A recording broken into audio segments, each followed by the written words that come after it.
I don't like telling this story, and most people don't believe it when I do. It brings back too many painful memories, memories that I've been running away from since I was a 10-year-old boy.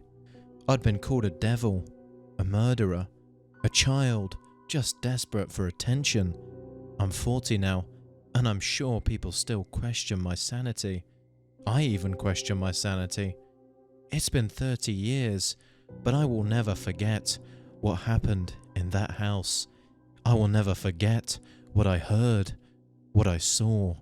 I saw things and heard things that no living person should see. Things that would leave a scar that can never heal, and things that would leave you questioning your own sanity. I will warn you, this story, this true story, is not for the faint of heart. It was in Ohio, 1985, when we moved into the house.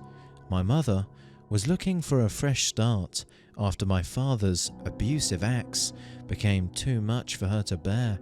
He never touched me or my sister, Hannah, in any harmful way, but he and my mother would go at it almost every night. My mother would be left with a black eye and a swollen lip. I pretended like I didn't know what was going on, but I regret that now. When we first arrived at the house, I could tell that it was really old. The windows were dusty, the paint was weathered and peeling off, and the grass stood almost as tall as I did. It looked abandoned, as if we were the first people to live there in decades. There was also an old swing set in the back, and behind that was a pond. The fence would creak as you open it, as did the stairs. The first 2 months were silent. Nothing was really out of the ordinary, but I noticed something that seemed strange to me. I was in the house, looking through the window to make sure that Hannah was okay, being alone in the backyard. She was on the swing set, but oddly, the swing next to her was moving back and forth, as if someone was there with her. But there was no one there, nobody but Hannah. I figured it was probably the wind. I went out there because I didn't want her out there alone. I was very protective of my sister. When I sent her inside, I stayed out there for a minute, and I thought maybe I was imagining things, because I saw someone in the hallway window. They looked down right at me. I couldn't really see their face. Maybe it was Hannah, but maybe it wasn't. It wasn't really until the next night when things got frightening. Hannah's screaming echoed through the house in the middle of the night. My mother and I woke up and quickly ran to her. It sounded as if someone were attacking her, but we didn't see anyone. She was just screaming on the top of her lungs, pointing up at the ceiling. "She's trying to drown me!" she screamed more than once. We didn't see anything, but she saw something that night. Something was there. After that night, things started getting weird. I've heard footsteps echoing through the house, and I know this is going to sound weird, but I've heard someone singing. It sounded like a young girl, and I know it wasn't Hannah, because it sounded nothing like her. I was laying in my bed when I heard it. It must have been around midnight, because everyone else was asleep. She sung it over and over again. The birds are singing, singing, singing. Go to bed, go to bed. I'll see you in the morning, morning, morning. Now rest your head, your head. It got louder and louder. It sounded as if they were coming towards me. They were getting closer and closer, until eventually they were right at my door. I heard water dripping. It sounds strange, but I know what I heard. The singing stopped suddenly, and all I could hear was the water dripping. Then everything became silent. The doorknob started turning, just slightly. I hid under my covers, and eventually, whoever it was, or whatever it was, had left. That wasn't the only time I had a weird experience like that late at night. I've also heard whispers. Most of the time, I heard them coming from the basement. I never understood what the whisperer was saying, but one night I heard them loud and clear. I was asleep. I heard footsteps in my room. It felt like someone was watching me, like someone was sitting right at the edge of my bed. I lay there with my eyes closed, hoping it'd go away, but then it whispered, "Who are you?" I didn't reply. I didn't want to make a habit out of talking to things that I couldn't see. It sounded like a woman. I guess it left afterwards because I didn't hear anything else. I was horrified by what was going on in the house. I tried to explain it to my mother, but she never believed me.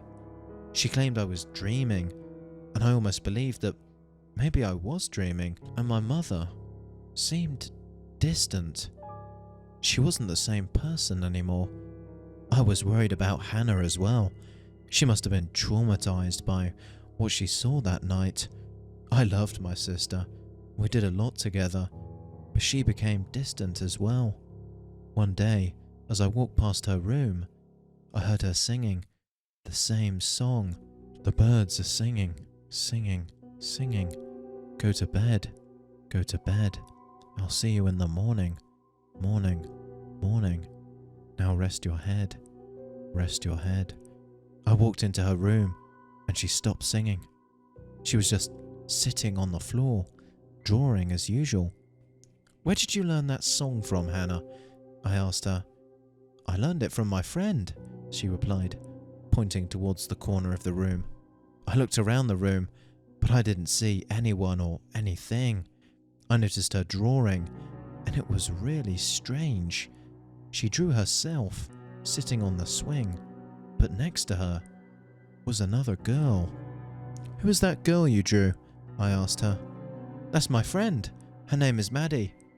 I figured she had an imaginary friend. She was just 6 years old, so that was normal.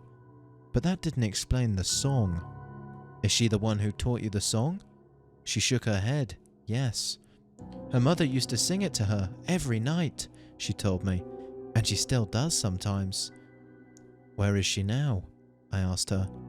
She dropped her crayon and stood up off the floor. "She's behind you." It was then that I felt a cool breeze rush through my body. I turned around slowly just to see myself through the mirror that hung against the wall. That's when I saw her. She was only there for less than 2 seconds, standing to the right of me and drenched in water. She looked young, around 6, the same age as Hannah. I wasn't as scared as I should have been. I asked Hannah if she was the girl who was on the ceiling that one night. She said no, and that the one who was on the ceiling was Maddie's mother. She said that her mother was evil and that she would kill us if we told anybody about her, the same way she killed Maddie. I wasn't scared until then. I wanted to tell my mother, but I'm sure she wouldn't have believed me anyway. I just wanted to protect my sister, so I said no word about it to anyone. I didn't really think that a ghost could do any physical harm, but I was 10 at the time. I didn't know much about ghosts.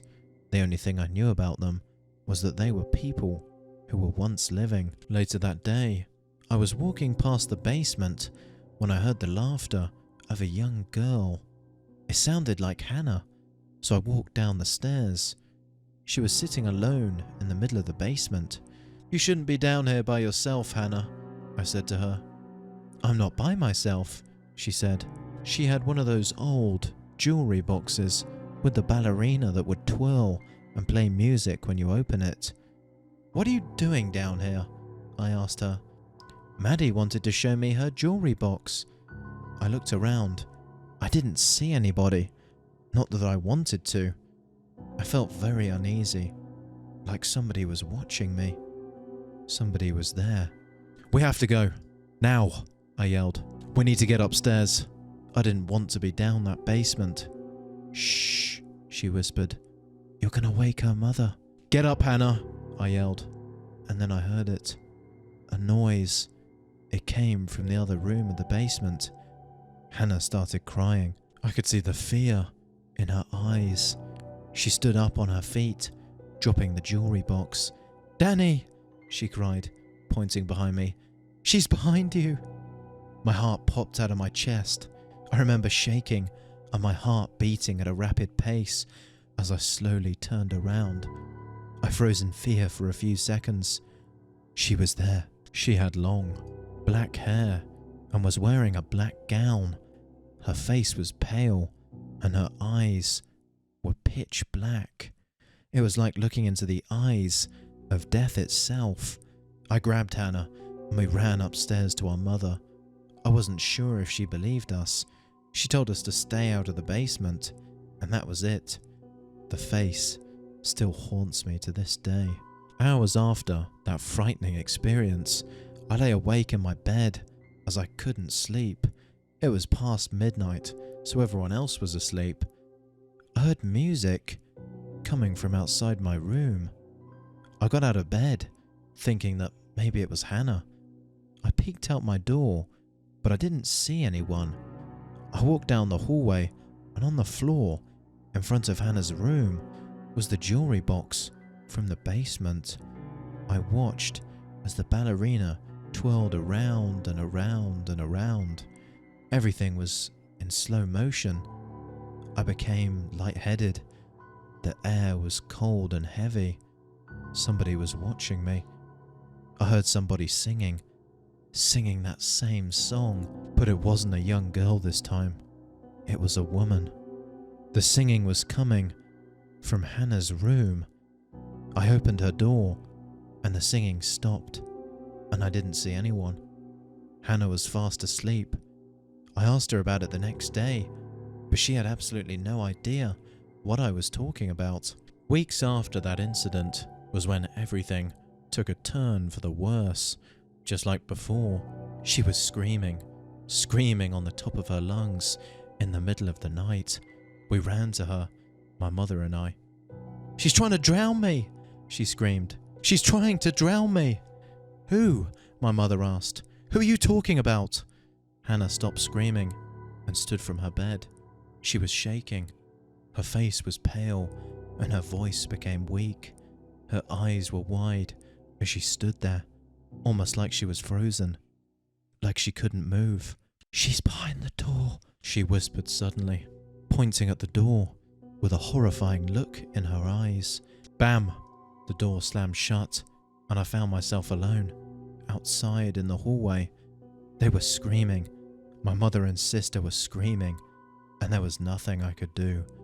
I tried to open the door, but it was stuck. "Let me in! Let me in! Let me in!" I yelled. I kicked and I punched, because that's all I could do. They were screaming as loud as they could, until suddenly, the screaming stopped. "Mum! Hannah!" I screamed out. No answer. They were dead. My mother and sister were dead. That was all I could think. And then I heard the singing. The same song as before. The birds are singing, singing, singing. It sounded like my mother. I heard the door unlock from the other side, and I opened it slowly to find my mother sitting at the side of the bed, singing to Hannah, who was fast asleep. She then stood up. I saw the emptiness in her eyes as she walked by me, as if I weren't even there. I was beyond confused. It just didn't make any sense. I woke up the next morning to a loud noise coming from the kitchen. I ran downstairs to see my mother making breakfast, soaking wet and singing that damn song. "Why are you wet, Mother?" I asked. She said nothing. "Where's Hannah?" "Who are you?" she whispered. "It's me, Mother. I'm your son." She looked at me, staring into my eyes as if she were stealing my soul. She smiled, a crooked, evil smile I never saw before. "I don't have a son," she said. "Now run along. Maddie isn't available." She walked down the basement and closed the door. After less than a minute, I heard a loud noise that echoed from the basement. I ran upstairs to Hannah's room searching everywhere for her, but she wasn't in there. I walked out into the hall, and that's when I saw her walk down the stairs. I breathed a sigh of relief. I thought she was dead. I chased after her. She led me outside, but I lost her as I shuffled through the tall grass. I ran to the backyard, thinking she might be playing on the swing set. I didn't see her, but the swings were both swinging rapidly. I heard laughter. It sounded like two young girls. One of them actually sounded like Hannah, but I couldn't see anyone. I walked behind the swing set, and that's when I saw her. She was floating, lifeless, face down in the pond. I heard her voice as it echoed with the wind. She was singing the same song. The birds are singing, singing, singing. Go to bed, go to bed. I'll see you in the morning, morning, morning. Now rest your head, rest your head.